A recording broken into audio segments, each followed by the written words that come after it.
बिस्मिल्लाहिर्रहमानिर्रहीम। अस्सलाम वालेकुम। आज हम पढ़ने वाले हैं वर्क एंड एनर्जी का जो चैप्टर है उसे हम कम्प्लीटली बच्चों को कवर करने वाले हैं।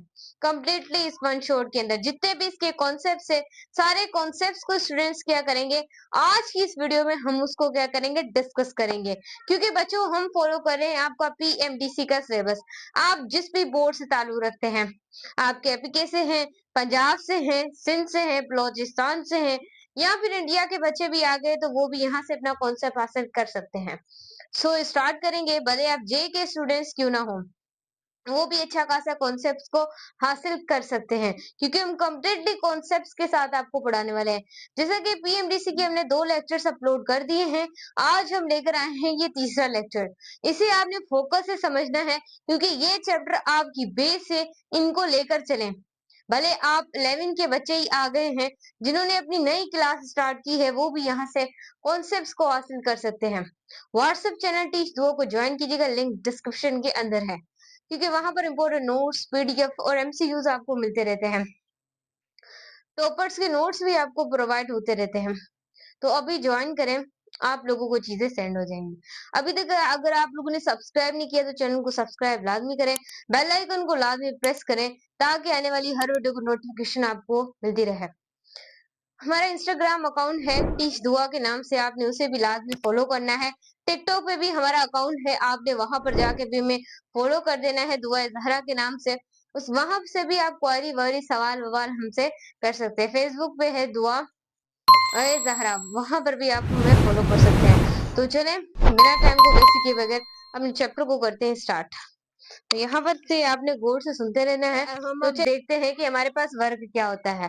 बच्चों, अगर फॉर एग्जाम्पल हम किसी एयरपोर्ट के ऊपर हैं, किसी अम्मा ने बोला कि बच्चों मेरा ये बैग उठाकर ना तुम कहीं छोड़ाओ, तो जब हम उन अम्मा का फॉर एग्जाम्पल कोई भी शख्स है, उसका हम बैग उठाएं या कोई ऐसा उसका सामान उठाएं, उसके घर तक अगर हम छोड़ दें, तो वो बोलेंगे कि हमने कितना बड़ा काम कर लिया है। लेकिन फिजिक्स में इस काम को काम नहीं कहते। फिजिक्स में काम का अलग कॉन्सेप्ट है। ये नहीं किसी का बोरिया बिस्तर उठा लिया, किसी की कोई चीज उठा ली, या किसी का पिलास उठाकर उसके उसको घर दिया है कि बेटा तुमने हमारा पिलास दे दिया, वरना हम बिजली की तारें कैसे लगाते हैं। इस वजह से स्टूडेंट्स, इसको हम काम नहीं कहते। फिजिक्स में काम दूसरा होता है। मैम क्या वर्क, वर्क क्या है स्टूडेंट्स? आप किस भी चीज पे ऊपर फोर्स लगाएं और वो डिस्प्लेसमेंट कवर करे, इसे सिंपलीफाई आप क्या बोलते हैं, वर्क कहते हैं। एक बार और सुन लें, वर्क आप किसे कहेंगे? आप किसी भी ऑब्जेक्ट पर फोर्स लगाएं और वो क्या करे, डिस्प्लेसमेंट को कवर कर ले, सिंपलीफाई आप उसे वर्क कहते हैं। मैं आपको एग्जाम्पल से समझाती हूँ। बच्चों ये ध्यान से समझिएगा, मेरे हाथ में 2 मार्कर, तीसरा कहाँ गया? स्टूडेंट्स ये देखें, ये हमारे पास क्या है, एक ऑब्जेक्ट है। इसको ध्यान से और गौर से आप लोगों ने समझना है। ऑब्जेक्ट थोड़ा सा बड़ा बन गया, इसको थोड़ा सा साइज में छोटा कर लेते हैं। तो चलें, दिस इज योर ऑब्जेक्ट। ध्यान से इस ऑब्जेक्ट को समझना है, क्योंकि ऐसे सवाल आपके टेस्ट के अंदर बहुत ज्यादा आते हैं। सही, आप देखें, ये एक ऑब्जेक्ट है। इस ऑब्जेक्ट को मैं यहाँ से क्या अप्लाई कर रही हूँ, फोर्स अप्लाई कर रही हूँ। फोर्स अप्लाई करने से ये ऑब्जेक्ट क्या कवर करेगा, एक डिस्प्लेसमेंट भी क्या करेगा, कवर करेगा। बिल्कुल, किसी भी बॉडी के ऊपर आप फोर्स लगाएंगे। आपने न्यूटन का फर्स्ट लॉ पढ़ा है ना, मैंने आपको पढ़ाया था प्रीवियस वीडियो में। न्यूटन का फर्स्ट लॉ ये कहता है, अगर कोई बॉडी रुकी है, हुई है, तो वो रुकी रहेगी अनटिल एंड अनलेस, जब तक हम उसके ऊपर कोई एक्सटर्नल फोर्स अप्लाई ना कर दे। ये आपने पढ़ा होगा। और अगर कोई बॉडी चल रही है, उसे रोकने के लिए भी आपको क्या अप्लाई करनी पड़ेगी, फोर्स अप्लाई करनी पड़ेगी। तो ये वाली बातें आपने क्या करनी है, याद रखनी है। अब यहाँ पर कैसे आप किसी बॉडी के ऊपर फोर्स लगाएं और वो बॉडी डिस्प्लेसमेंट कवर कर ले, इसको आप क्या बोलते हैं, वर्क कहते हैं। मैंने आप लोगों को जब मैं वेक्टर्स, मैं प्रीवियस कॉन्सेप्ट भी आपको रिपीट करा रही हूँ, वेक्टर्स एंड इक्विलिब्रियम, जैसा कि हमने ये 2 चैप्टर पढ़े हैं, गए फोर्स एंड मोशन के अंदर हमने ये वाली चीजें पढ़ी, और वेक्टर्स एंड इक्विलिब्रियम के अंदर हमने पढ़े थे वेक्टर के कुछ कंपोनेंट्स के बारे में, हमने क्या किया था, स्टडी किया था ना। स्टडी किया था किसके बारे में, वेक्टर और उसके कंपोनेंट्स के बारे में हमने पढ़ा था। उसमें मैंने आपको बताया था कि हर कोई भी बड़ी वेक्टर होता है, मजीद वो किससे मिलकर बना होता है, अपने दो कंपोनेंट से मिलकर बना होता है। किससे मिलकर बना होता है, मजीद वो अपने कंपोनेंट से मिलकर स्टूडेंट्स बना होता है। कोई भी चीज फिजिक्स के अंदर ऐसी वैसी नहीं होती। फिजिक्स के अंदर हर चीज किसी ना किसी कॉन्सेप्ट्स के साथ क्या होती है, हुई होती है। ये नहीं कि फिजिक्स ऐसे ही है। Physics is very very concept.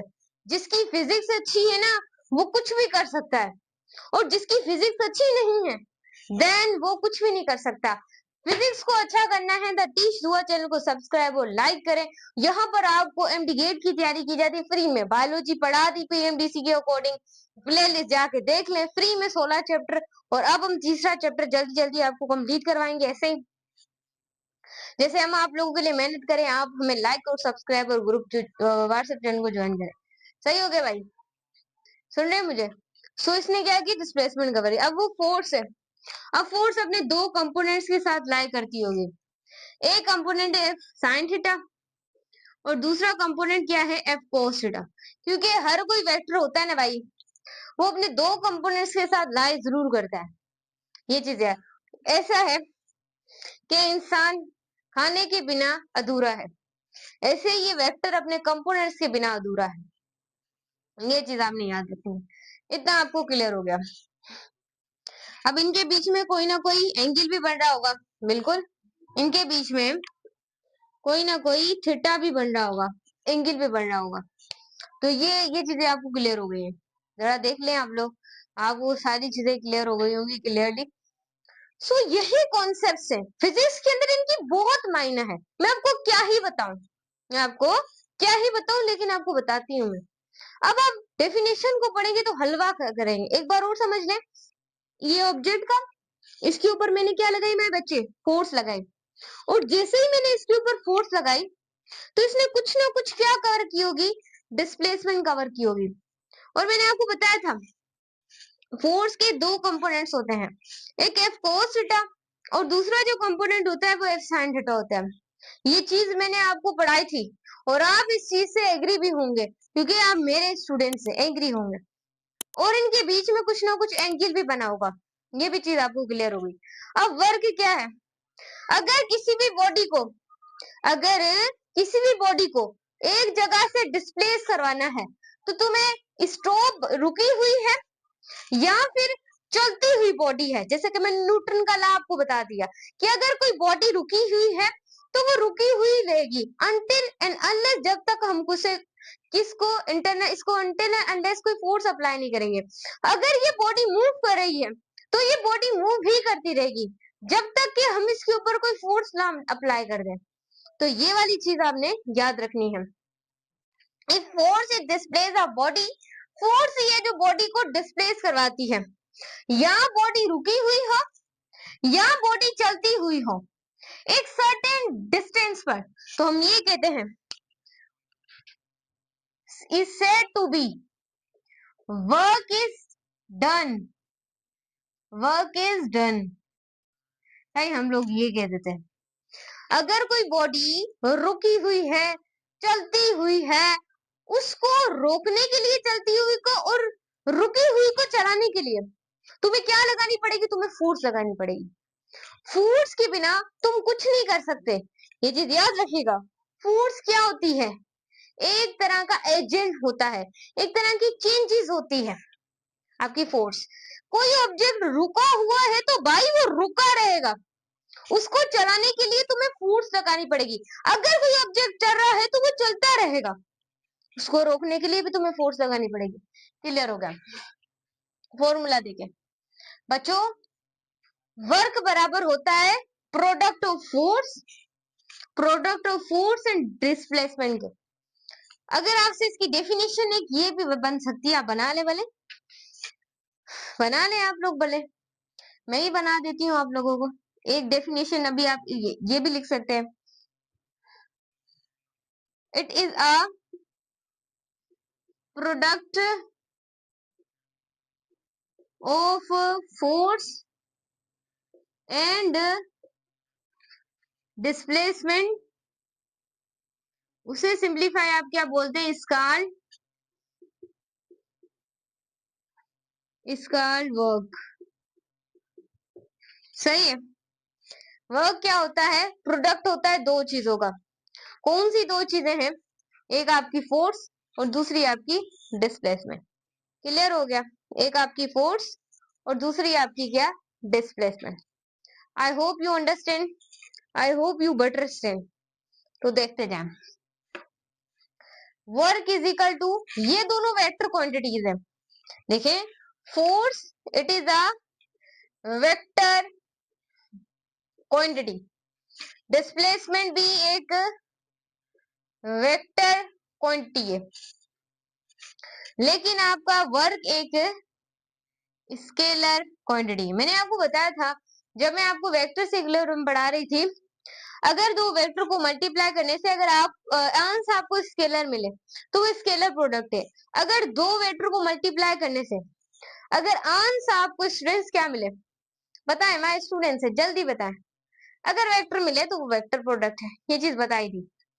सो ये दोनों के ऊपर आप एरोज भी लगा सकते हैं कुछ इस तरीके से, लेकिन ये एक स्केलर क्वांटिटी वर्क, ये एमसीक्यूज याद रखिएगा, पूछा जाता है बच्चों ये एमसीक्यूज।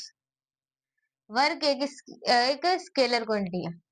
ऐसा unit work is newton metre joule, कैसे निकाल लेते हैं। अब ये फॉर्मूला लिखा हुआ है फोर्स, फोर्स का यूनिट क्या होता है, Newton.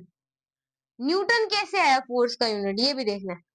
F is formula conversion आपको आनी चाहिए क्योंकि ये सर्कुलर मोशन में बहुत काम आएगी। अब बच्चों देखिए फोर्स है, क्लियर है मेरे बच्चे। अब यहाँ पर मास का क्या होता है, किलोग्राम मीटर, सॉरी किलोग्राम होता है, किलोग्राम, यार क्या होगा रे। और एक्सलेशन क्या क्या होता है, मीटर पर सेकंड स्क्वायर। ऊपर जाएगा तो आप किलोग्राम मीटर सेकंड स्क्वायर, और ये बराबर होता है किसके, न्यूटन की। ये चीजें हम पढ़े थे, हाँ जी भाई, यही चीजें पढ़े थे, और तो कुछ भी नहीं पढ़ा। न्यूटन है फोर्स का यूनिट, आपको पता चल गया। सो यहाँ पर आप लिखे न्यूटन, डिस्प्लेसमेंट का मीटर, न्यूटन मीटर बराबर होता है जूल के। कर दिया ना भाई सही, तो ये चीज याद रखिएगा। सीजीएस, भाई देखो जब सिस्टम इंटरनेशनल नहीं था, भाई देखो जब सिस्टम इंटरनेशनल यूनिट नहीं था तो तब वहां पर एफपीएस सिस्टम पाया जाता था, सीजीएस सिस्टम पाए जाते थे, ऐसे सिस्टम पाए जाते थे। सही हो गया। फिर जिस जिस कंट्री में किसने जाना होता तो वहां से सेलअप नहीं कर सकता था, तो ऐसे बिजनेस कभी भी ग्रो ना होता। तो सिस्टम इंटरनेशनल ने क्या किया, हर कंट्री में एक ही यूनिट को उसने चलाया, एसएसएम सिस्टम इंटरनेशनल। उससे पहले ये वाले यूनिट है उससे भी देख लें। जैसे कि आपको पता है सीजीएस में जो यूनिट बनेगा वो डाइन सेंटीमीटर बनेगा यार, ये सारे याद रखिएगा कि सीजीएस में जो वर्क का यूनिट बनता है या तो फिर डाइन सेंटीमीटर होता है या तो फिर और जो होता है। उसके बाद डायमेंशन जो होती है देखें वो होती है ML2T-2। ये वाली डायमेंशन आपको मैंने निकालना सिखाई है। आप चैप्टर नंबर 1 यूनिट्स और मेजरमेंट के डायमेंशन की वीडियो निकाल लें, डिटेल से आप लोग समझ लेंगे। उसके बाद है वर्क, एक तरह का प्रोडक्ट होता है कंपोनेंट फोर्स का, मैंने आपको बताया। और डायरेक्शन डिस्प्लेसमेंट, जिस डायरेक्शन में आप फोर्स लगाएंगे ये एमसीक्यू आता है, उस डायरेक्शन में डिस्प्लेसमेंट कवर होगी, अपोजिट कवर होगी या परपेंडिकुलर कवर होगी। भाई ये आपने खुद करना है, ये आपने खुद करना है, दिमाग लगाना है। ये देखो भाई, ये होगा फुट पाउंड सेकंड, इसमें जो यूनिट है वर्क का वो फुट एलबी है। इतना भाई तुम्हें क्लियर होगा ना। उसके बाद हमारे पास है थीटा बिटवीन फोर्स। अब देखें फोर्स और डिस्प्लेसमेंट के बिटवीन थीटा लगा हुआ। भाई तुम्हें इतनी डिटेल में ना मेरे बच्चे आपको कोई भी नहीं पढ़ाएगा, जो सच बात है। फ्री में तो कोई भी नहीं, फ्री में तो कोई अपनी शक्ल भी ना दिखाए आपको। आजकल ये दो चल रहा है। अब बच्चों इसके कैसेस है वर्ग के, उसे उसमें से एमसीक्यू ज्यादा आते हैं। सो 1 2 3 में बच्चे रिमूव नाउ।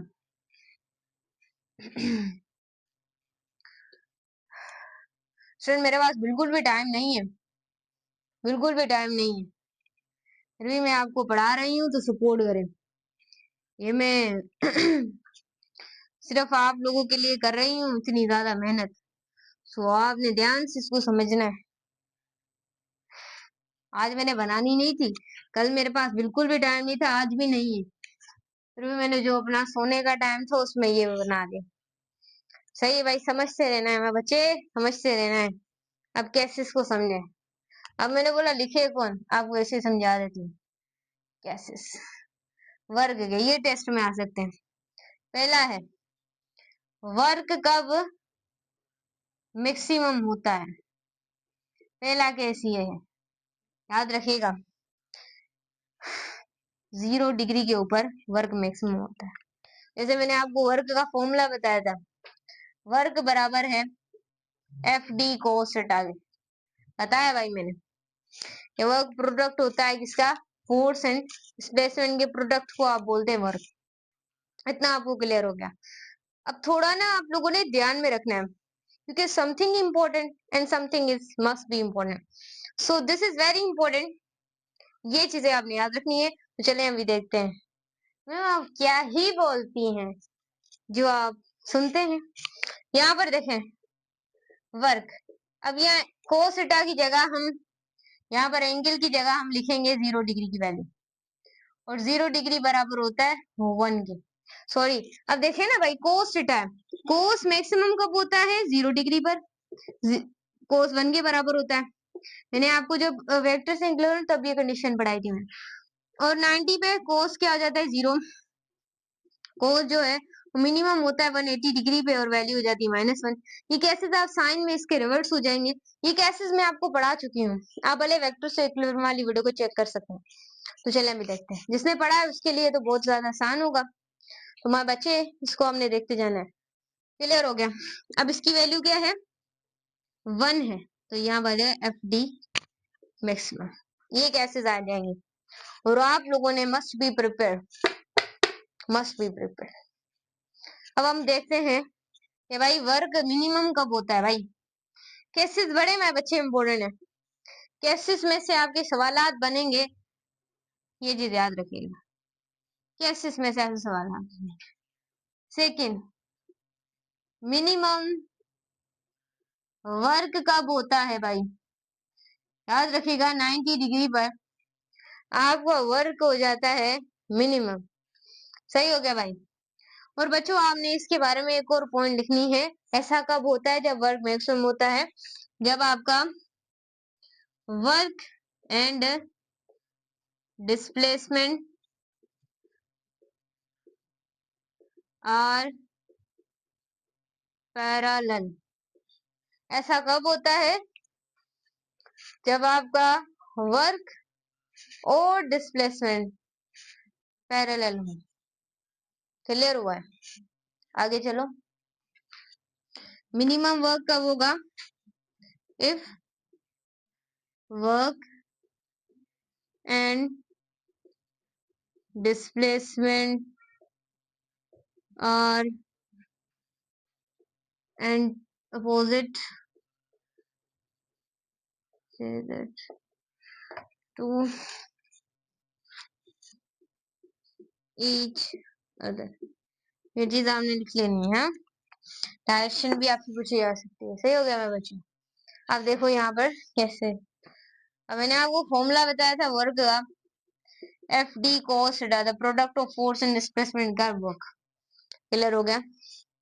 अब यहाँ पर 90 डिग्री पुट करें, 90 बराबर होता है 0 के, लिखने की जरूरत ही नहीं, 90 इज इक्वल टू 0, 0 के बराबर होता है।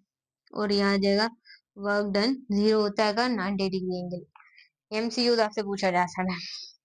तीसरा केस आप लोगों ने, इसको 0 वर्क डन भी कहते हैं, मिनिमम वाले केस को याद रखिएगा। सही हो गया? थर्ड केस, नेगेटिव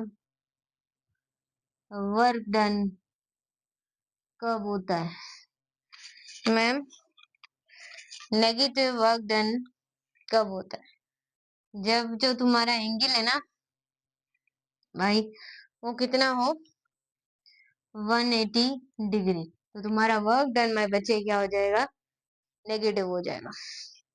ये चीजें मेरे बच्चे आप ध्यान से देखें, बहुत ज्यादा इंपॉर्टेंट है। मैं जब तक पानी पी लूं, देखते जाएं कैसे इसको।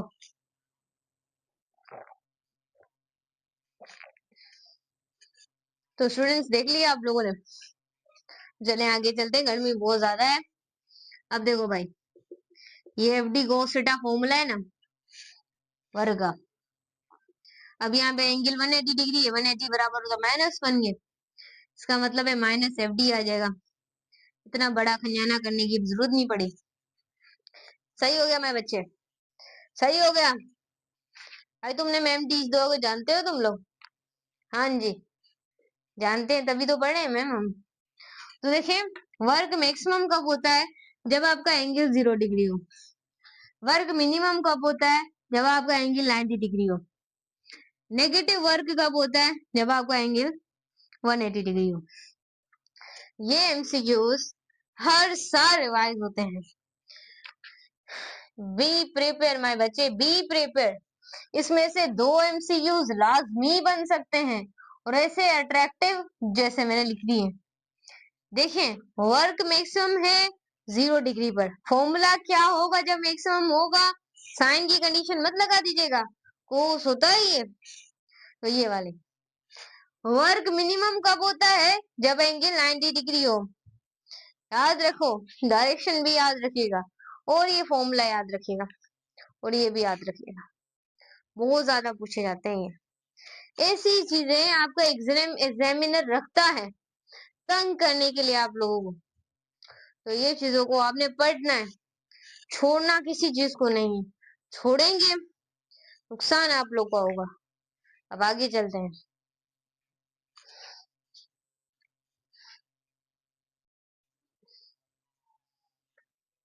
बिस्मिल्लाहिर्रहमानिर्रहीम, अस्सलाम वालेकुम। सो आज हम पढ़ने वाले हैं कि हमारे पास एनर्जी क्या होती है।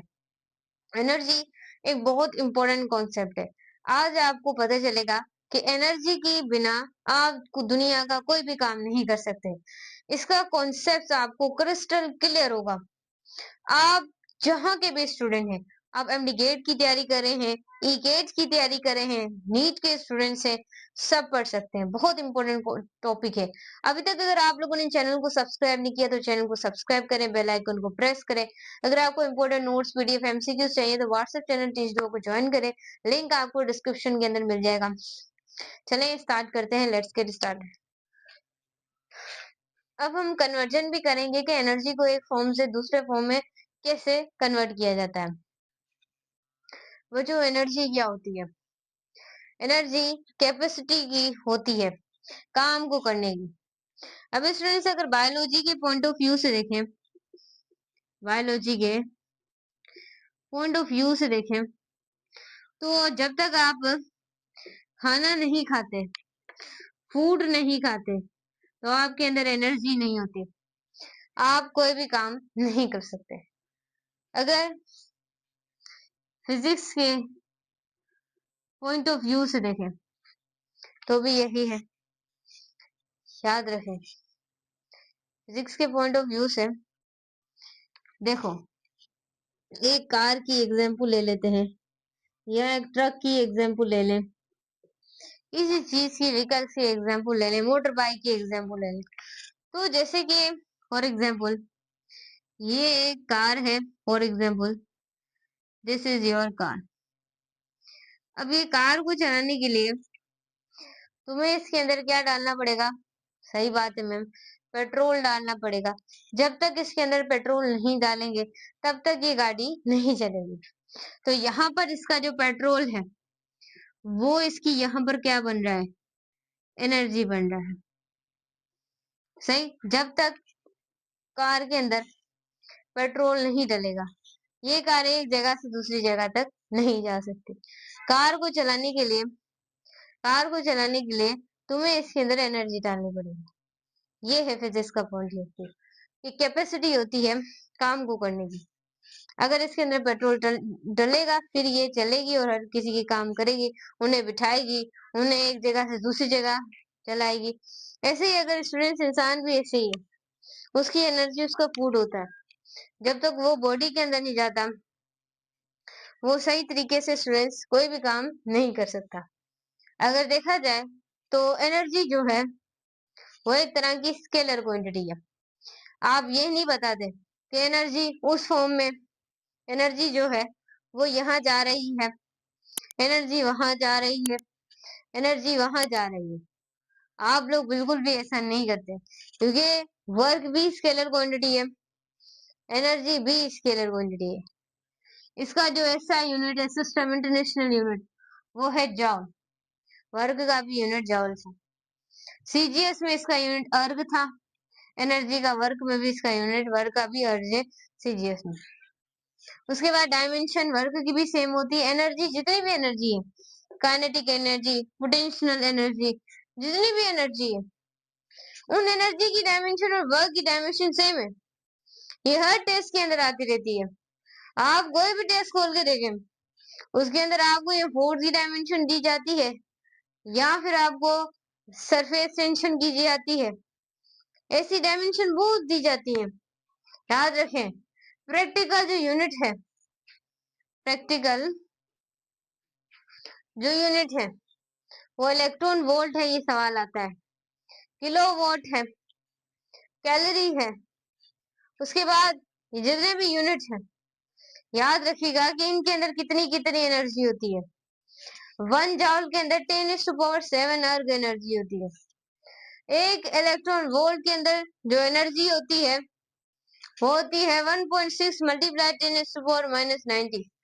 उसके बाद अगर देखा जाए यहाँ पर 1 किलोवाट की बात करें तो 3.6 मल्टीप्लाई 10⁻6 जॉल एनर्जी होती है। उसके बाद बचा, अगर देखें, 1 कैलोरी बराबर होती है 4.18 जॉल की। ये सारी चीजें आप लोगों को क्या होनी चाहिए, याद होनी चाहिए। उसके बाद है वेरियस फॉर्म्स ऑफ एनर्जी। हमारे पास बहुत किस्म की फॉर्म्स की क्या पाई जाती हैं, एनर्जीज पाई जाती हैं। हमारे पास मैकेनिकल एनर्जी है।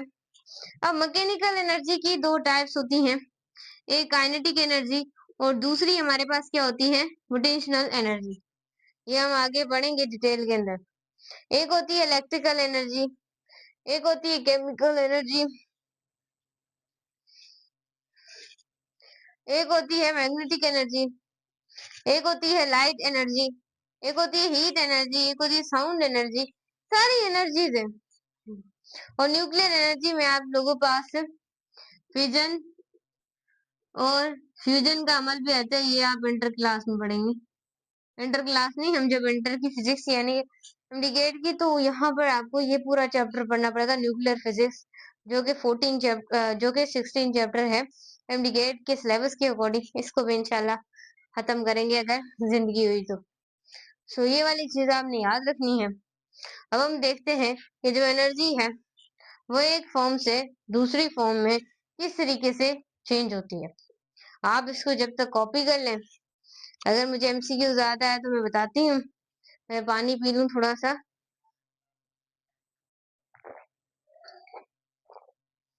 देखें, आपने कॉपी कर लिया? हाँ जी भाई। स्टूडेंट देखें, ये जो है ना यूनिट की कन्वर्ज, ये वाली चीज आप लोगों से पूछी जा सकती है एमसीक्यूज में। इस चीज को मत छोड़िएगा। ऐसा यूनिट लाजमी याद होना चाहिए फिजिक्स में। उसके बाद आपको प्रैक्टिकल यूनिट्स का लाजमी पता होना चाहिए, क्योंकि ये जो चीजें होती है ना भाई, ये बड़ी इंपॉर्टेंट होती हैं।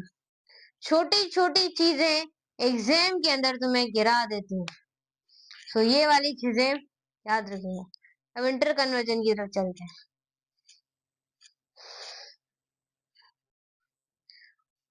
सो स्टूडेंट्स, अब हम पढ़ने वाले हैं कुछ इम्पोर्टेंट चीजें जो कि इंडिकेट के लिए और रीगेट के लिए बहुत इम्पोर्टेंट है, कि वेरियस डिवाइसेस जो होती हैं उनकी किस तरीके से कन्वर्जन की जाती है, उनको किस तरीके से कन्वर्ट किया जाता है एनर्जी को अनदर फॉर्म में। जो एक फॉर्म से दूसरी फॉर्म में जो एनर्जी को ट्रांसफर करने वाली जो डिवाइसेस है, उसके बारे में स्टूडेंट्स हम लोग पढ़ने वाले हैं कि एनर्जी को एक फॉर्म से दूसरी फॉर्म में कैसे कन्वर्ट किया जाता है और वो कौन सी डिवाइसेस है जो एनर्जी को एक फॉर्म से दूसरी फॉर्म में चेंज करती हैं। तो उन्हीं डिवाइसेस को आज हम पढ़ने वाले हैं। तो जरा देखिएगा, वो जो डिवाइस है जो मैकेनिकल एनर्जी को इलेक्ट्रिकल एनर्जी में चेंज करती है, ये आपके इस वजह से मैंने लिखे हैं कि ये एमसीक्यूज पॉइंट ऑफ व्यू से बहुत ज्यादा इंपॉर्टेंट है। सही भाई स्टूडेंट्स, जो मैकेनिकल एनर्जी को इलेक्ट्रिकल एनर्जी में चेंज करते हैं उस डिवाइस का नाम है डायनामो जनरेटर। क्लियर हुआ? उसके बाद केमिकल को इलेक्ट्रिकल में जो चेंज करता है उसको हम लोग कहते हैं प्राइमरी सेल। क्लियर हुआ? उसके बाद जो केमिकल एनर्जी को इलेक्ट्रिकल एनर्जी में चेंज करता है उसे हम कहते हैं photo electric cell. Photo electric cell एक ऐसा सेल होता है जो केमिकल को इलेक्ट्रिकल में चेंज करता है। साउंड को जो इलेक्ट्रिकल एनर्जी में चेंज करते हैं वो माइक्रोफोन। आप अपने इस तरीके से मैंने पहले भी हुए थे बायोलॉजी के एक लेक्चर में माइक्रोफोन। तो वो माइक्रोफोन क्या होते हैं जो कि साउंड को आपकी इलेक्ट्रिकल एनर्जी में कन्वर्ट करते हैं। उसे आप क्या बोलेंगे मेरे बच्चे? माइक्रोफोन। उसके बाद जो इलेक्ट्रिकल को साउंड में चेंज करता है, अब आप देखते हैं जैसे ही कोई शादियां वादियां होती हैं तो इस तरीके से स्टूडेंट्स क्या लगे होते हैं, वहां पर लाउड स्पीकर लगे होते हैं। वो जो लाउड स्पीकर होते हैं वो साउंड एनर्जी को किस में चेंज करते हैं? इलेक्ट्रिकल जो एनर्जी होती है उसमें वो जो स्पीकर होते हैं उसको चेंज करते हैं। इतना आप लोगों को क्लियर हो गया? सो ये यहाँ पर मैंने लिख दिया।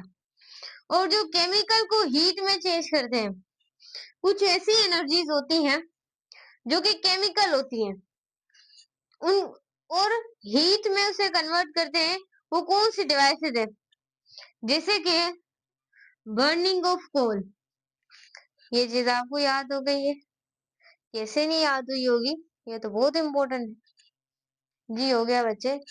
हीट को जो इलेक्ट्रिकल में चेंज करती है वो डिवाइस कौन सी है? This is the thermocouple. Thermocouple एक ऐसी डिवाइस है जो कि हीट को इलेक्ट्रिकल एनर्जी में चेंज करती है और जो हीट को मैकेनिकल एनर्जी में चेंज करती है। अब आप देखते होंगे, कार को देख लें, डार्सन को देख लें, लोडर को देख लें, रक्शे को देख लें, मोटर बाइक को देख लें, तो आप लोग उसमें यही देखेंगे कि इनके अंदर क्या लगे होते हैं? इंजन लगे होते हैं ना भाई। इनके अंदर क्या लगे होते हैं? इंजन लगे होते हैं। अब वो जो इंजन होते हैं ना वो हीट एनर्जी को मैकेनिकल एनर्जी में चेंज करते हैं। देखा ये कितना बच्चों एक तरह का प्रोसेस है कि जिसके अंदर हीट एनर्जी कहाँ पर चेंज हो रही है? मैकेनिकल एनर्जी में चेंज हो रहे हैं। और कौन कर रहे हैं? हीट इंजन कर रहे हैं। क्लियर हो गया? उसके बाद इलेक्ट्रिकल को जो हीट में चेंज करते हैं, इलेक्ट्रिकल एनर्जी है और वो इलेक्ट्रिकल एनर्जी को अगर हीट एनर्जी में कन्वर्ट करते हैं तो उसे सिंपलीफाई आप हीटर बोलते हैं। क्या बोलते हैं? हीटर कहते हैं। क्लियर हुआ? देख लें आप लोग, मैं जब तक पानी पी लेती हूँ, आप लोग देख लें जब तक आपको चीजें क्लियर हो। कॉपी कर लें आप लोग, गर्मी बहुत ज्यादा है। सो एमसीक्यूज देखें, ये एमसीक्यूज आता है और इस साल भी आने के चांसेस हो सकते हैं। ये भी आएगा, देखिएगा इनमें से कोई ना कोई एक आएगा। और ये दो एमसीक्यूज लाजमी पूछे जाएंगे, इनको भी आपने हाईलाइट करा। बाकियों को भी आप देख लीजिएगा क्योंकि मेरे अकॉर्डिंग ये वाले एमसीक्यूज आ सकते हैं। आप सभी याद कीजिएगा। सही हो गया? एक बात बता दूं, अगर तुमने एमडी गेट क्लियर करना है, नीट क्लियर करना है या आपने ई गेट क्लियर करना है, उसके लिए तुम्हें कोई चीज नहीं छोड़ी। टॉपर टॉपर क्यों बनता है? क्योंकि वो टीचर से पहले पढ़ के आता है। टॉपर टॉपर क्यों बनता है? आईटी जो एग्जाम पास करते हैं, आईटी का जो टॉपर था ओआईटी का टॉपर क्यों बना? क्योंकि उस वक्त सारे बच्चे पढ़ रहे थे, आईटी के एग्जाम की तैयारी हर कोई बच्चा कर रहा था, लेकिन उसमें से जो एक बच्चा है, फॉर एग्जाम्पल, वो टीचर से पहले पढ़ के आता है, तो जब टीचर बोर्ड के ऊपर सवाल करते हैं, सो कोई बच्चा नहीं करेगा सवाल पहले, क्योंकि टीचर ने उसे समझाया ही नहीं होगा।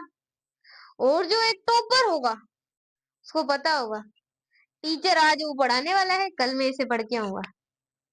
टॉपर वो होता है। देखो, अगर 100 कॉम्पिटिटर होंगे, 100 कॉम्पिटिटर होंगे,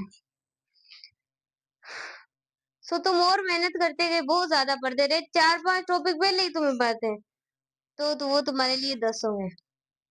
अगर तुम और ज्यादा मेहनत करोगे, तो यही जो 0 है, ये कम हो जाएगा, और एक ही टॉपर बचेगा, वो हो वो हो तुम, वो हो तुम। अब देखते हैं तुम कौन बनता है इस साल का टॉपर।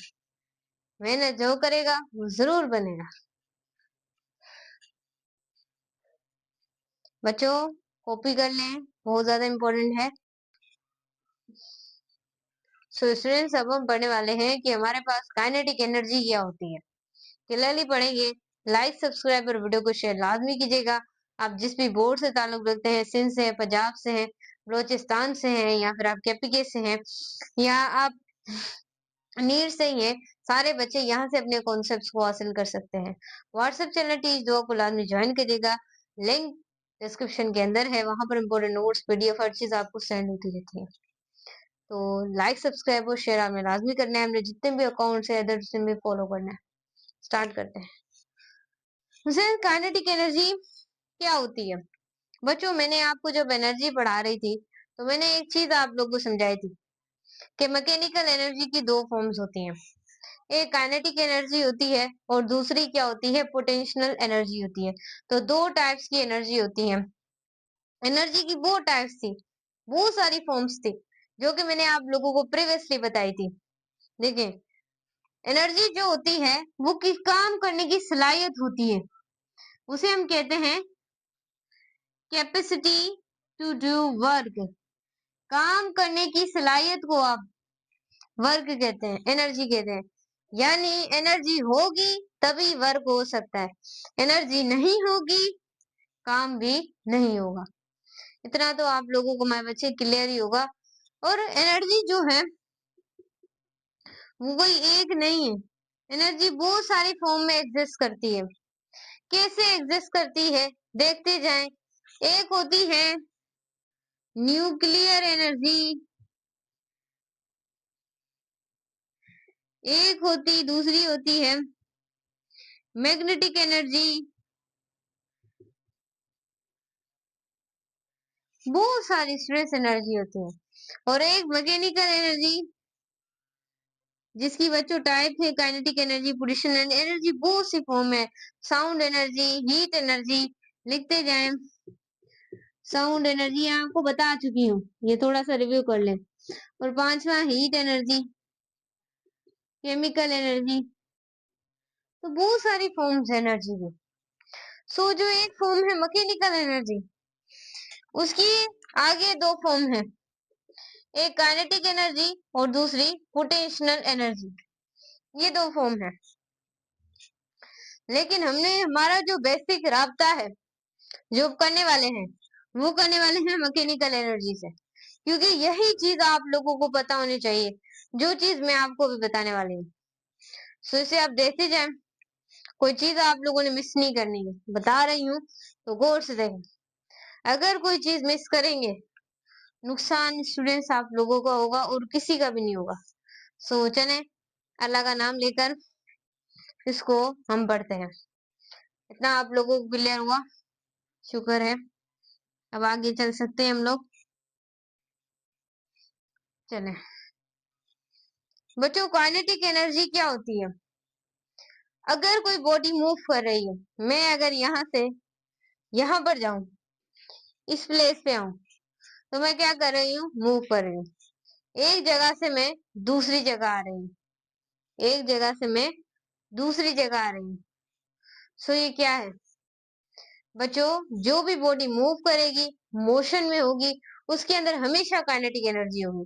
और वो बॉडी जो रुकी होगी उसके अंदर, अब देखें फॉर एग्जाम्पल ये एक कार है, ये वाली कार जा रही है, और एक ये वाली कार है, और ये जो कार है ये एक जगह स्टॉप है, रुकी हुई है। आप बताएं काइनेटिक एनर्जी किसके अंदर होगी? आप बोलेंगे मैम जो कार मूव कर रही है, मोशन कर रही है, उसके बाद काइनेटिक एनर्जी होगी।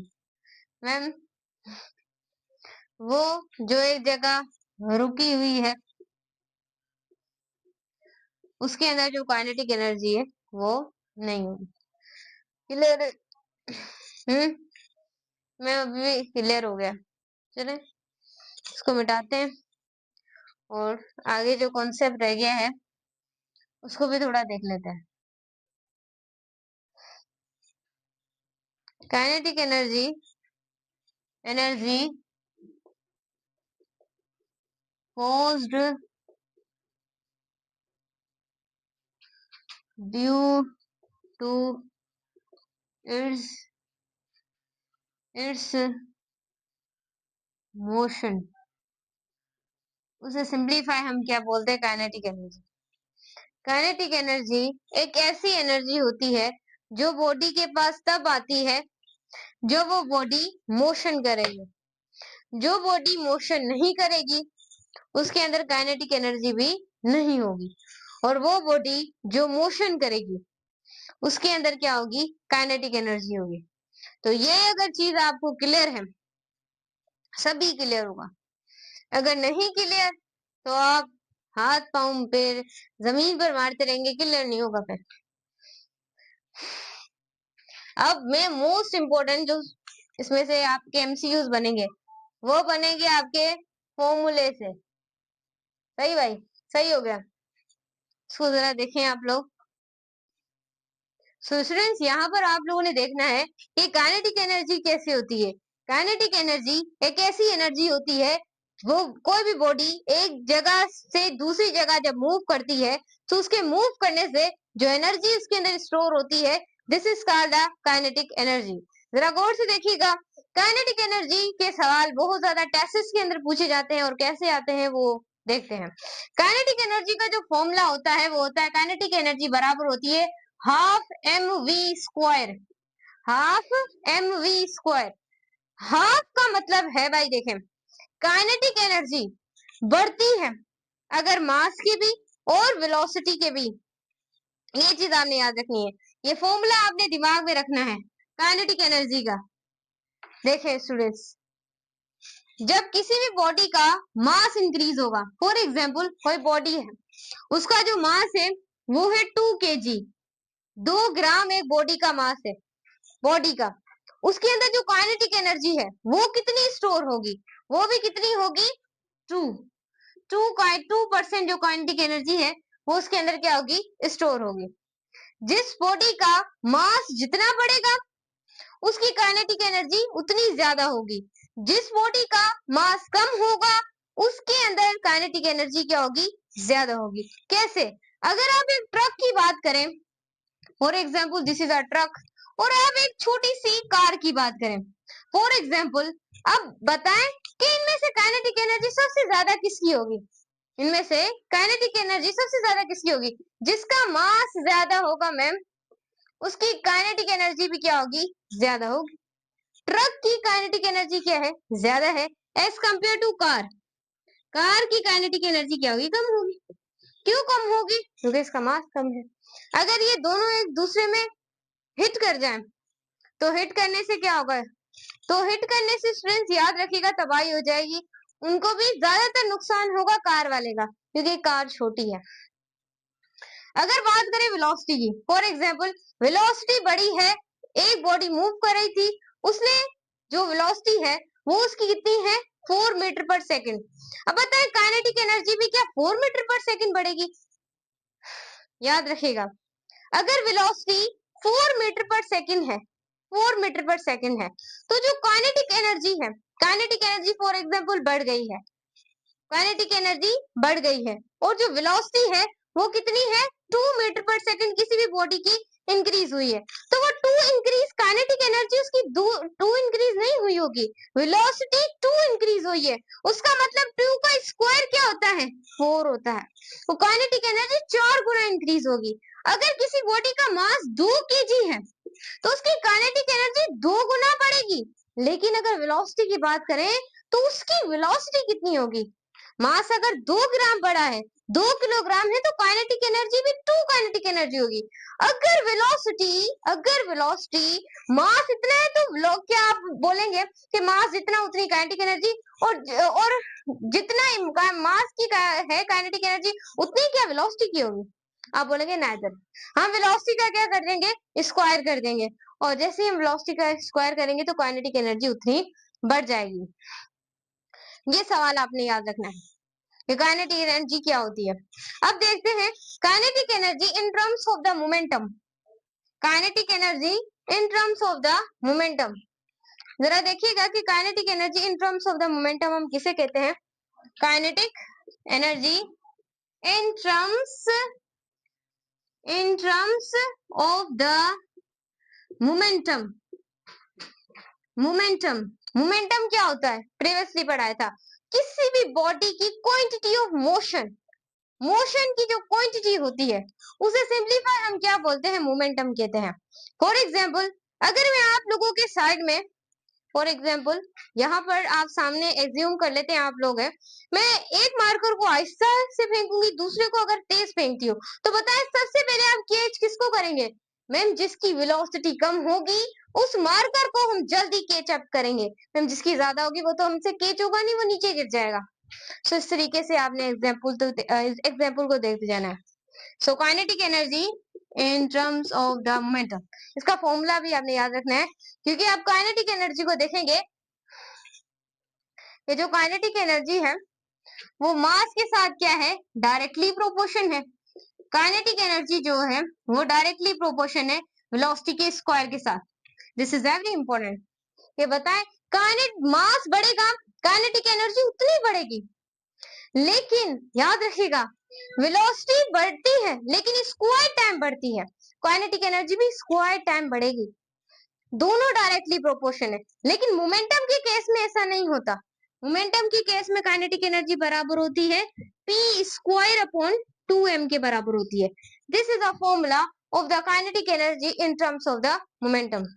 अगर आपसे पूछा जाए कि मोमेंटम का फॉर्मूला बताए तो आप क्या करेंगे, मोमेंटम के फॉर्मूले में आप लिखेंगे यहाँ पर p है तो यहाँ पर 2 को अंदर ले जाएंगे, रेडिकल हमारे पास हो जाएगा, जैसे कि यहाँ पर हमारे पास p हो गया तो काइनेटिक एनर्जी आप लोगों के पास 2m काइनेटिक एनर्जी आप लोगों के पास हो जाएगी, किसके लिए, मोमेंटम के लिए। तो मोमेंटम का फॉर्मूले को आप कुछ इस तरीके से लिखेंगे। तो यहाँ पर आप लोग देखते जाएं, ये बहुत ज्यादा इंपॉर्टेंट फॉर्मूला है, यहाँ से आपके काफी ज्यादा एमसीक्यूज बन सकते हैं, तो जरा ध्यान दीजिएगा। So this is a formula of the momentum का फॉर्मूला, अगर आपसे सवाल आ जाए तो आप कैसे उसे हल करेंगे ये मैंने आपको बताया। अब इसमें से एमसीक्यूज क्या आता है वो जरा देखिएगा, सवाल एमसीक्यूज क्या एग्जाम में बनेगा, एग्जाम में एमसीक्यूज बनेगा कि व्हेन इज 4 पार्टिकल, 4 पार्टिकल्स हैं उनका सेम मोमेंटा है, क्या है, सेम मोमेंटा है, लेकिन बताएं ग्रेटर काइनेटिक एनर्जी किसके पास होगी, greater kinetic energy of the particle हम लोगों ने बताना है। तो आप लोग कैसे करेंगे, ऑप्शन ए में मैं आप लोगों को देती हूँ, ऑप्शन ए में मैं आपको देती हूँ इलेक्ट्रॉन, बी में आपको देती हूँ प्रोटॉन, ये चीज आपने याद रखिएगा, सी में आप लोगों को मैं देती हूँ न्यूट्रॉन, और डी में मैं आप लोगों को देती हूँ नन ऑफ देम। तो आप लोग स्टूडेंट्स क्या करेंगे, याद रखिएगा कि 4 पार्टिकल्स हैं उनके मोमेंटा सेम है, लेकिन सबसे ज्यादा काइनेटिक एनर्जी किसके पास होगी, तो याद रखिएगा यहाँ पर तो काइनेटिक एनर्जी मास के डायरेक्टली प्रोपोर्शन है, बट यहाँ पर आप लोग देखें, मास की इनवर्सली प्रोपोर्शन है काइनेटिक एनर्जी। तो गलती मत कीजिएगा कि आप इस हिसाब से चल रहे हैं अगर यहाँ पे मोमेंटम एंटर नहीं है तो आप इस हिसाब से चलेंगे। अगर किसी एमसीक्यूज के अंदर मोमेंटम इंटर है, मोमेंटम है, तो याद रखिएगा उसका फॉर्मूला ये नहीं होगा, उसका फॉर्मूला फिर ये होगा, क्योंकि यहाँ पर मास की क्या है, इनवर्सली प्रोपोर्शन है। अगर किसी बॉडी का मास ज्यादा है उसकी काइनेटिक एनर्जी कम होगी, और अगर किसी बॉडी का मास ज्यादा है तो उसकी काइनेटिक एनर्जी कम होगी, और कम है तो काइनेटिक एनर्जी ज्यादा हो जाएगी। यहाँ पर ऐसे ही मैंने एक सवाल आपसे किया है कि 4 पार्टिकल्स थे, उनका मोमेंटा तो भाई सेम था, लेकिन काइनेटिक एनर्जी सबसे ज्यादा किसकी होगी? इलेक्ट्रॉन का मास बहुत ज्यादा कम है, this is most come, proton का भी कम है, न्यूट्रॉन का भी एज कंपेयर टू कम है, देखिएगा यहाँ पर। लेकिन अगर मैं आप लोगों को एक दूं एमसीक्यूज यहाँ पर, अल्फा पार्टिकल, अल्फा पार्टिकल, तो ग्रेटर जो काइनेटिक एनर्जी होगी वो अल्फा पार्टिकल की होगी। तो ये एमसीक्यूज आपने याद रखना है, ये वाला, दिस इज एवरी इम्पोर्टेंट। ये था आप लोगों के MCQs point of view the kinetic energy. अब पढ़ेंगे थोड़ी देर के बाद पोटेंशियल एनर्जी को।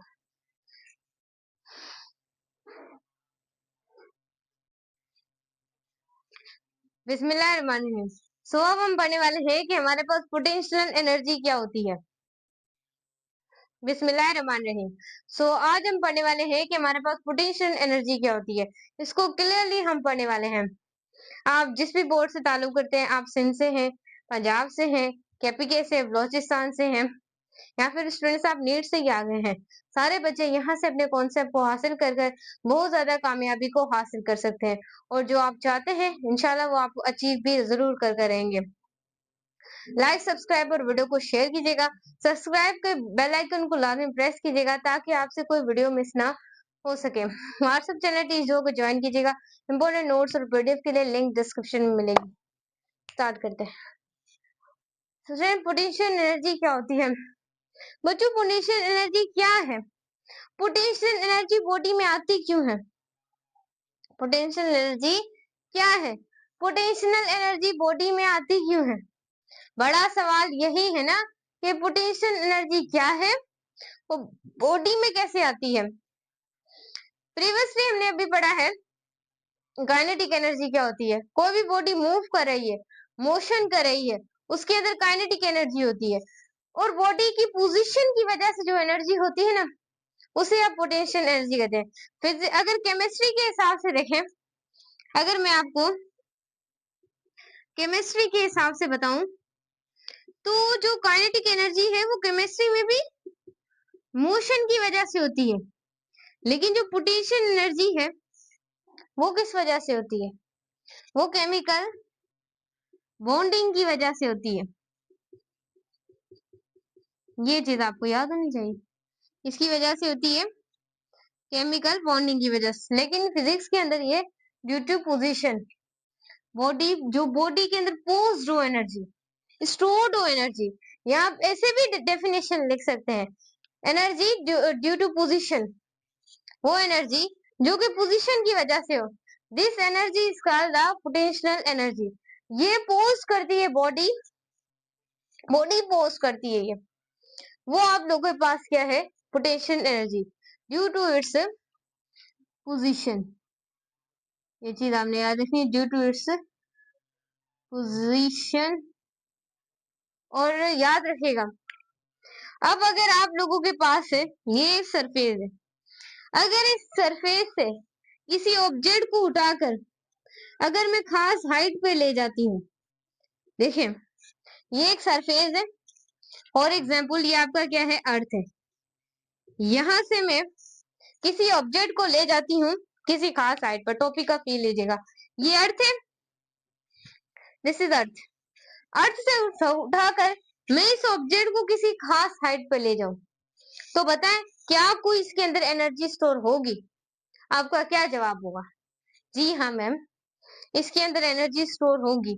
अगर आप किसी ऑब्जेक्ट को किसी खास हाइट पर ले जाएंगी, और वो कौन सी एनर्जी होगी? पोटेंशियल एनर्जी होगी।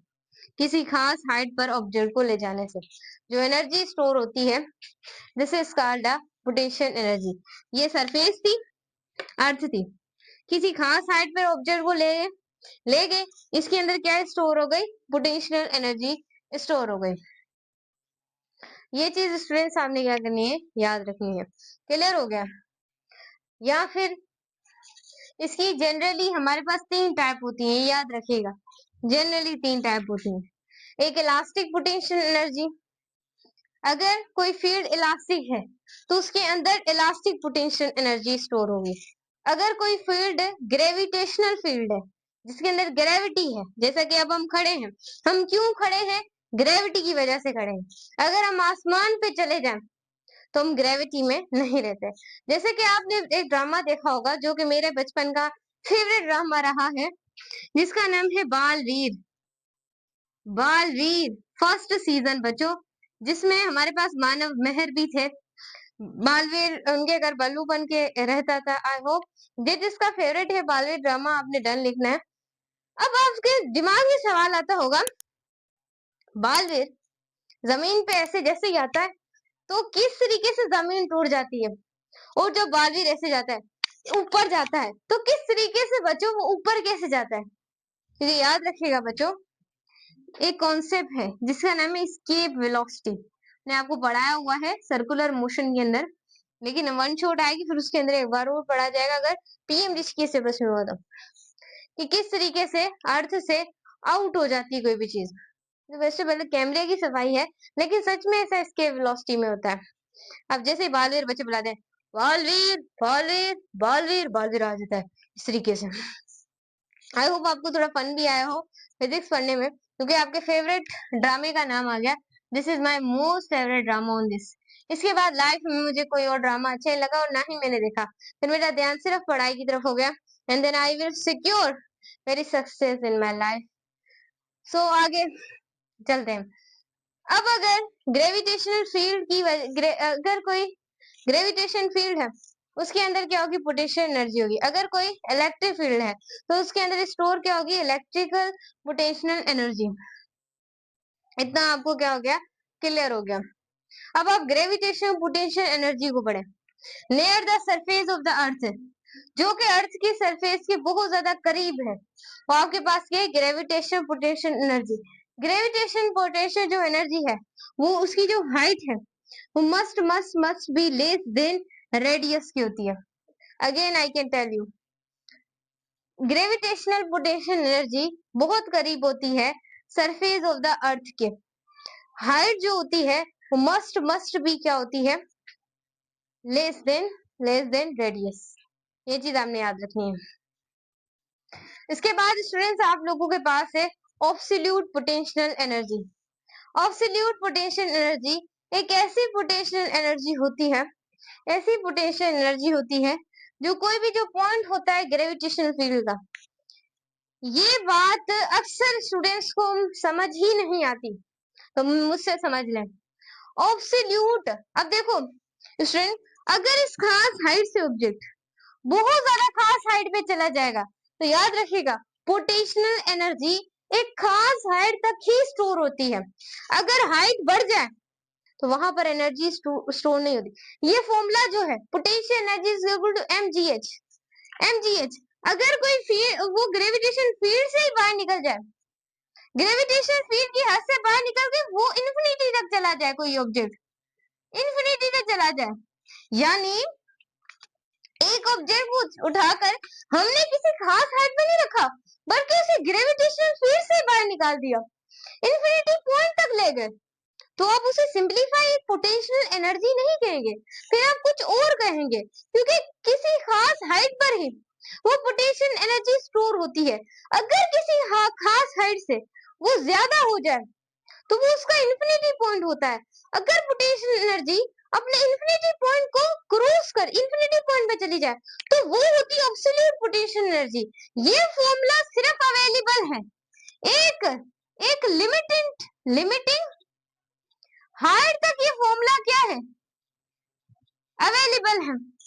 इसके बाद जब आप देखेंगे एब्सोल्यूट पोटेंशियल एनर्जी को तो तब ये फॉर्मूला वहां पर अवेलेबल नहीं होगा, एक खास हाइट तक होगा, एक खास हाइट से बाहर ये फॉर्मूला नहीं हो सकता। ये चीज आपने याद रखनी है। डेफिनेशन स्टडी करें। पोटेंशियल एनर्जी एक ऐसा पॉइंट होता है जहां पर ग्रेविटेशनल जो फील्ड होती है विथ रिस्पेक्ट टू टाइम, वो पॉइंट ऑफ इंफिनिटी पर, उसे सिंप्लीफाई, यानी पोटेंशियल एनर्जी पॉइंट होती है ग्रेविटेशनल फील्ड के पॉइंट होती है कि ग्रेविटेशनल फील्ड के अंदर अंदर क्या होती है, वो पोटेंशियल एनर्जी होती है। अगर विथ रिस्पेक्ट टू टाइम ऐसा हो जाए कि वो पॉइंट ऑफ इंफिनिटी तक पहुंच जाए, कोई ऑब्जेक्ट या कोई चीज पॉइंट ऑफ इंफिनिटी तक पहुंच जाए, तो वो एब्सोल्यूट एनर्जी, पोटेंशियल एनर्जी, मैंने अपनी जुबान में जो बोला था वो ये लिखा है कि पोटेंशियल एनर्जी जब तक, देखें, पोटेंशियल एनर्जी जब तक पॉइंट ऑफ ग्रेविटेशनल फील्ड के अंदर रहेगी तब तक स्टूडेंट हमारी पोटेंशियल एनर्जी स्टोर होगी। अगर वो इंफिनिटी तक चली गई, इंफिनिटी तक चला गया कोई ऑब्जेक्ट, तो वो हमारे पास एब्सोल्यूट पोटेंशियल एनर्जी होती है। Again I will tell you, याद रखें, अगर कोई ऑब्जेक्ट है वो ग्रेविटेशनल फील्ड के अंदर है, तब तक उसके अंदर पोटेंशियल एनर्जी होगी। अगर वो ग्रेविटेशनल फील्ड से बाहर चला गया, उसके अंदर पोटेंशियल एनर्जी अकेली नहीं होगी, एब्सोल्यूट पोटेंशियल एनर्जी होगी। ये कहना चाह रहा है फॉर्मूला। आप फॉर्मूले को अच्छे ध्यान से देखें क्योंकि ये आपके सवाल बनकर आ सकता है और ये आपके मार्क्स गिराने का बाहिस भी बन सकता है, क्योंकि अक्सर स्टूडेंट्स को ये वाली बात नहीं समझाई जाती। अगर आपको समझने को मिल रही है तो अभी से लाइक सब्सक्राइब करें। अब देखो स्टूडेंट्स, फॉर्मूला ये है, फॉर्मूला एब्सोल्यूट पोटेंशियल एनर्जी का आप यहाँ पर लिख सकते हैं, एब्सोल्यूट पोटेंशियल एनर्जी, जी मना ग्रेविटी, एम मना मास ऑफ ऑब्जेक्ट, यहाँ पर आप मास ऑफ ऑब्जेक्ट लिखेंगे, ये वाला मास ये है, इसको आप कहते हैं मास ऑफ सैटेलाइट, समझ आए? ये क्या है, रेडियस ऑफ अर्थ हो गया, सही हो गया, धमाल हो गया, काम हो गया, काहे को हो गया, ये चीज याद रखिएगा। ऐसे क्वेश्चन पता नहीं कितनी बार टेस्ट में आ चुके हैं, पता नहीं कितनी बार, और स्टूडेंट्स को पता ही नहीं है कि एब्सोल्यूट पोटेंशियल एनर्जी पे कोई वर्ड होता है, ये पीएमजीसी के अंदर इंक्लूडेड है, तो ये चीज आपको पता होनी चाहिए। अगर उन्होंने दिया है तो इसमें से चीजें भी जरूर देंगे।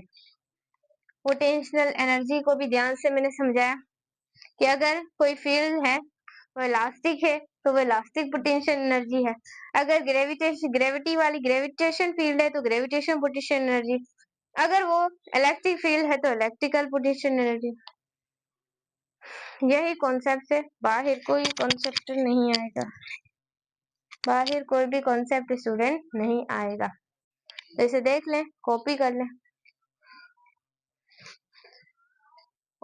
स्टूडेंट्स। बिस्मिल्लाहिर्रहमानिर्रहीम। सो अब हम पढ़ने वाले हैं स्टूडेंट्स, हमारे पास पावर क्या होती है। पावर बहुत ज्यादा इंपॉर्टेंट कॉन्सेप्ट है, आप एमडीकेट के हैं, नीट के हैं या फिर आप ईकेट के हैं, सारे स्टूडेंट्स यहाँ से अपने कॉन्सेप्ट को हासिल कर सकते हैं। अभी तक अगर आप लोगों ने चैनल को सब्सक्राइब नहीं किया तो चैनल को सब्सक्राइब लाजमी करें, बेल आइकन को प्रेस करें ताकि आने वाली हर वीडियो को नोटिफिकेशन आपको मिलती रहे, और एक लाइक और एक कमेंट कीजिएगा। इंपॉर्टेंट नोट्स पीडीएफ और हेल्प चाहिए तो व्हाट्सएप चैनल चीजों को ज्वाइन कीजिएगा, लिंक आपको डिस्क्रिप्शन में मिलेगा। इंपॉर्टेंट नोट्स हर चीज आपको वहां पे मिलती रहती है। स्टार्ट करते हैं। स्टूडेंट्स हमारे पास पावर क्या होता है, जैसा कि स्टूडेंट्स हमने फर्स्ट टाइम पढ़ा था, जब हम इस चैप्टर की शुरुआत की थी तो हमने वर्ग को पढ़ा था, कहाँ वो नहीं जो एक जगह से यहाँ पर स्टूडेंट्स किसी का सामान छोड़ा है, ये काम नहीं है फिजिक्स के अकॉर्डिंग। अगर किसी बॉडी के ऊपर फोर्स लगाए वो डिस्प्लेसमेंट कवर करे तो ये काम है, ये हम पढ़ चुके हैं और आपको क्लियर भी होगा।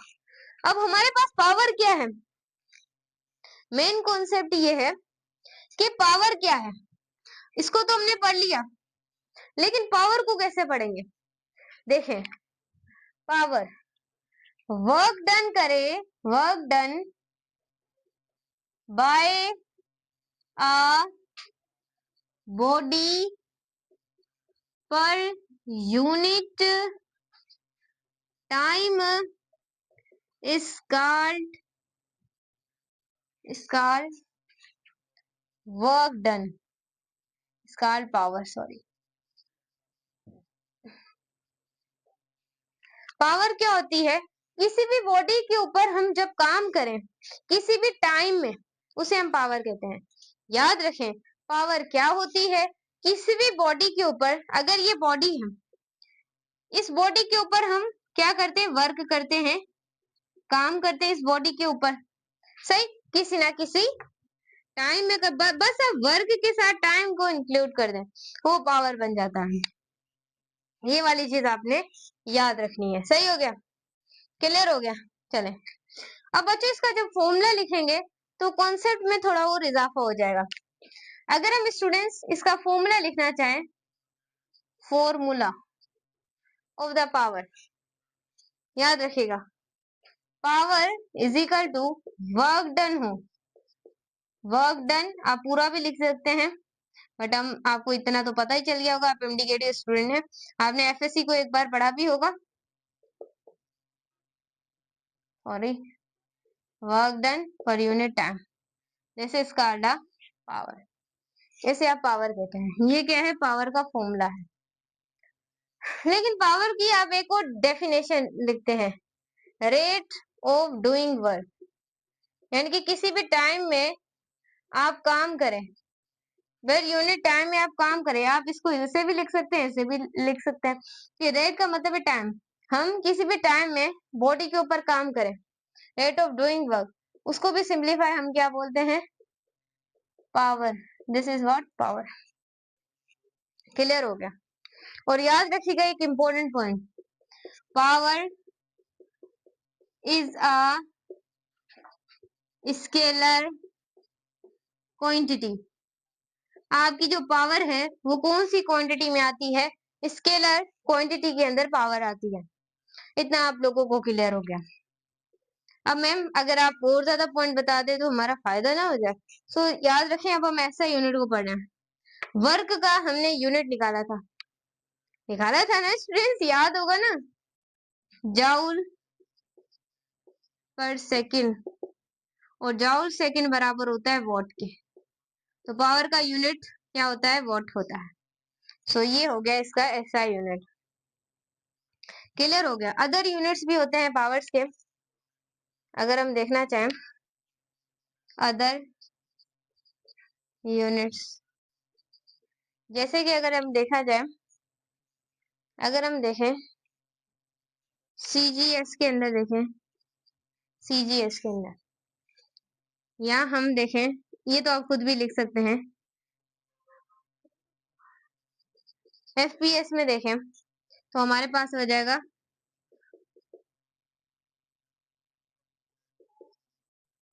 Foot every second. तो ये क्या हो गया आप लोगों के पास? ये हो गया एफपीएस में पावर का यूनिट। अगर हम स्टूडेंट ब्रिटिश इंजीनियरिंग के अंदर पावर का यूनिट देखें आपको क्लियर नजर आ रहा है? नहीं। अगर हम पावर का यूनिट ब्रिटिश इंजीनियरिंग में देखें, इसको थोड़ा ना आप सही तरीके से स्टूडेंट्स लिख लें, ये वाली चीजों को ना थोड़ा सही तरीके से मैं लिख दूं यहाँ पर, मुझे ये ना थोड़ा गंदा लग रहा है, मेरी प्रेजेंटेशन लिखने का स्टाइल अलग है ना थोड़ा सा। स्टूडेंट्स पावर जो है, वर्क डन कितना हो रहा है टाइम के साथ, दिस इज अ पावर। अब पावर के हमने यूनिट को देखा था, तो यूनिट हमारे पास था जूल सेकंड, ऊपर जाएगा जूल सेकंड इनवर्स, और ये बराबर होगा वॉट के, पावर का यूनिट। अदर यूनिट अगर आप देखें एफपीएस में, देखें फुट पाउंड सेकंड में, अगर आप पावर का यूनिट देखना चाहते हैं तो मैम क्या देखेंगे? बहुत आसान है, हमें foot L B second, this is the unit of the power, foot pound second के अंदर। अदर यूनिट अगर हम देखें, यूनिट ब्रिटिश इंजीनियरिंग में अगर यूनिट देखें पावर का, तो आप क्या देखेंगे? अगर ब्रिटिश इंजीनियरिंग के अंदर पावर का यूनिट देखें तो क्या देखेंगे? तो वो आप लोगों के पास होता हॉर्स पावर। इसके सवाल भी आते हैं, HP जिसे आप कहते हैं, और एक HP जो है वो इक्वल होता है मैम, एक HP हॉर्स पावर किस पे इक्वल होगा? 550 फुट LB इन 1 सेकेंड, यानी हॉर्स पावर बराबर होता है 550 LB पर यूनिट टाइम भी आप लिख सकते हैं, या सेकंड भी लिख सकते हैं, पर यूनिट टाइम। यानी कि जो आपका एक HP है वो बराबर होता है, इक्वल होता है 5, मतलब कि एक HP तब बनता है जब 550 LB हो, यानी कि फुट पाउंड सेकेंड हो, एक यूनिट टाइम में, एक यूनिट टाइम में, यानी कि एक सेकंड के अंदर, कुछ न किसी टाइम के अंदर, उसे आप कहते हैं HP। और एक HP बराबर होता है 746 वॉट के। अगर आप स्टूडेंट्स इसको हाफ कर दें 3 2 और इसको हाफ कर दे 3 3 2 3 भी इसका हाफ हो सकता है। स्टूडेंट्स का आपने हाफ करना है तो ये हाफ किसके बराबर होगा, इसी से करके भी MCQs आपके आ सकते हैं।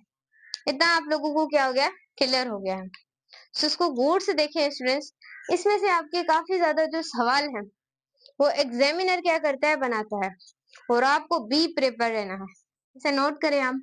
फिर हम देखते हैं power in terms of the force and velocity.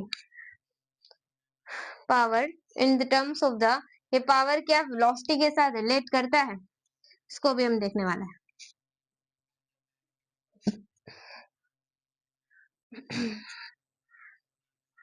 देखते जाए मेरे बच्चे, गौर से देखते जाए।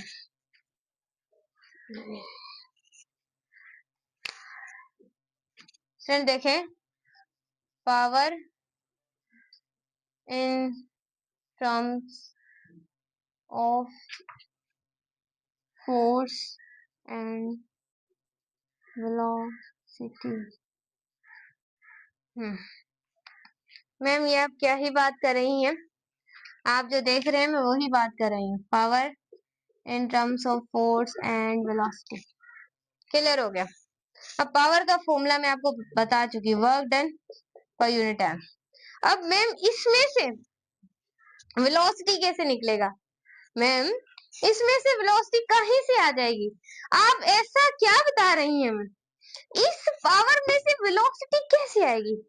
अगर आपने मेरी वेक्टर्स एंड इक्विलिब्रियम वाली वीडियो देखी है तब तो आपको समझ आ गया होगा कैसे आएगी, अगर नहीं देखी तो आप सीख जाएंगे। इसको आप इक्वेशन नंबर 1 के लें तो अच्छा होगा। पावर बराबर है कि यूनिट टाइम में किसी भी बॉडी के ऊपर वर्क हो, तो वर्क का फॉर्मूला तो हमने पढ़ा था ना, वर्क बराबर होता है फोर्स इनटू डिस्प्लेसमेंट, ये फॉर्मूला हमने पढ़ा था। तो क्या वर्क की जगह पुट कर सकते? बिल्कुल, FD T।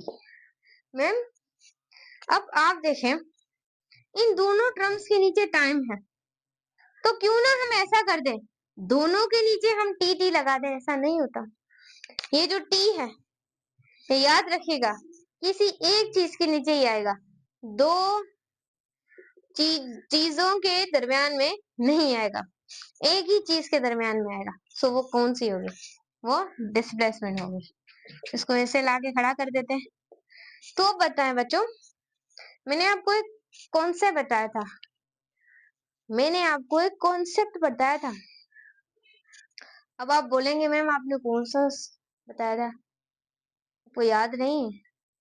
ये क्या है, ये क्या है? Rate change of displacement is called what? Velocity.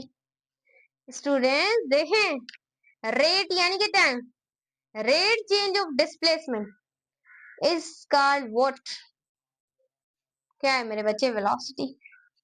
तो पावर बराबर होती है फोर्स एंड वेलोसिटी के।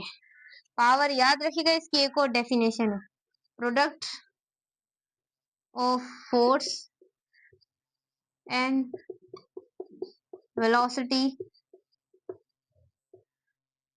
Is called power. पावर जो होती है वो प्रोडक्ट होता है हमने किसका? फोर्स एंड वेलोसिटी का। फॉर्मूला याद रखिएगा, ये आपके BMDC के अंदर इंक्लूड है। मैंने आपको एक टॉपिक भी पढ़ाया था, जिसके अंदर मैंने बताया, आपसे पूछ रही थी मोमेंटम वाले टॉपिक में, ये मोमेंटम वाला जब हमने टॉपिक पढ़ा था फोर्स एंड मोशन के अंदर, तो मोमेंटम फोर्स ही है जो मोमेंटम को चेंज करती है। ये भी हमने एक डेफिनेशन पढ़ी थी, rate change of momentum, linear momentum called force. Force की भी काफी ज्यादा है। इस तरीके से पावर की 3 डेफिनेशंस है। एक ये वाली product of force and velocity called power, एक है रेट, इसको याद रखिएगा, चेंज एज इट इज भी दी जा सकती है एमसीक्यू में, doing work, this is called power. बच्चे ना जो है वो वर्क डन लगा देते हैं, बहुत चालाक होते हैं। और एक मैंने आपको पहली वर्क डन पर यूनिट है, एक ये डेफिनेशन है। बच्चों ये बहुत ज्यादा इम्पोर्टेंट है, आपने इनकी तरफ ध्यान देना है। सो स्टूडेंट्स ये थी हमारी वीडियो, लाइक सब्सक्राइब और शेयर लाजमी कीजिएगा, कॉपी पर कर लीजिएगा।